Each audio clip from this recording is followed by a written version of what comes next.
Amritsar is the second largest city in the Indian state of Punjab and a major cultural, transportation and economic centre. It is also the centre of Sikhism and the site of the Sikhs' principal place of worship, the Harmandir Sahib, or Golden Temple.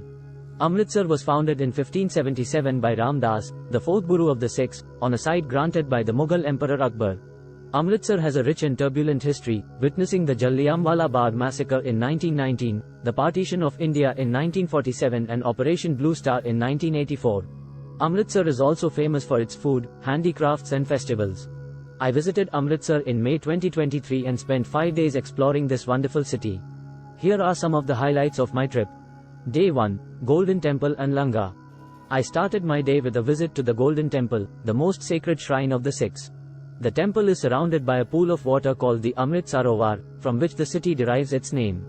The temple complex is open to people of all faiths and backgrounds and offers free meals to thousands of visitors every day. I was mesmerized by the beauty and tranquility of the temple, which is covered with gold and adorned with intricate designs. I also visited the Akal Takht, one of the 5 seats of the authority of the Sikhs, located within the temple complex. After spending some time at the temple, I joined the Langar, a community kitchen that serves vegetarian food to anyone who comes. I was impressed by the generosity and hospitality of the volunteers who cooked and served the food. I enjoyed a delicious meal of roti, flatbread, dal, lentil soup, sabzi, vegetable curry, and kheer, rice pudding. I also helped in washing the dishes and cleaning the floor.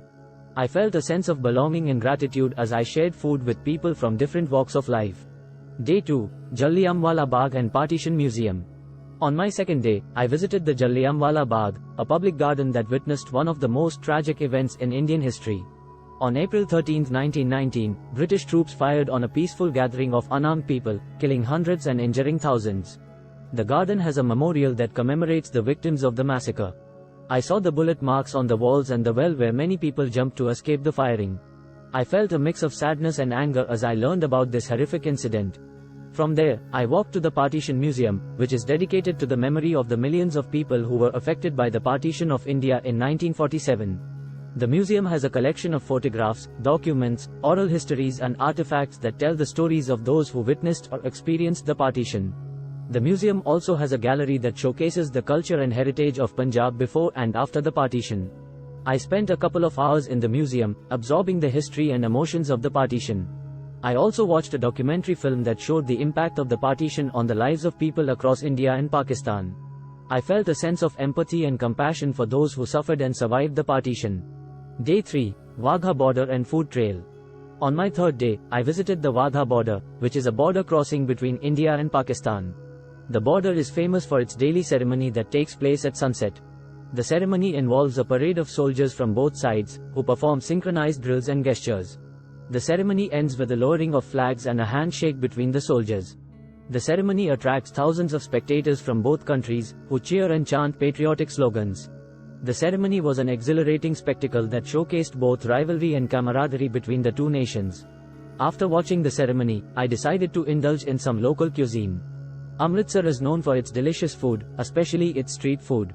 I tried some of the famous dishes such as Amritsari kulcha, stuffed bread, chole bhature, spicy chickpeas with fried bread, lassi, yogurt drink, jalebi, deep fried sweet, kulfi, ice cream, and langar, community meal, at various eateries around the city. I was delighted by the variety and flavor of Amritsar's food. Day 4, Ram Tirat Temple and Durgiana Temple. On my fourth day, I visited the Ram Tirat Temple, which is believed to be the site where Sita gave birth to Lava and Kusha, sons of Lord Rama. The temple has a pond where Sita is said to have bathed during her exile. The temple also has a hut where Valmiki, the author of Ramayana, is said to have lived. The temple is a pilgrimage site for Hindus and also hosts an annual fair. From there, I went to the Durgiana Temple, which is a Hindu temple dedicated to goddess Durga. The temple resembles the Golden Temple in its architecture and is surrounded by a water tank. The temple is also known as Lakshmi Narayan Temple and has idols of Lord Vishnu and goddess Lakshmi. The temple is a popular place of worship for Hindus and attracts many devotees. Day 5, Shopping and Departure.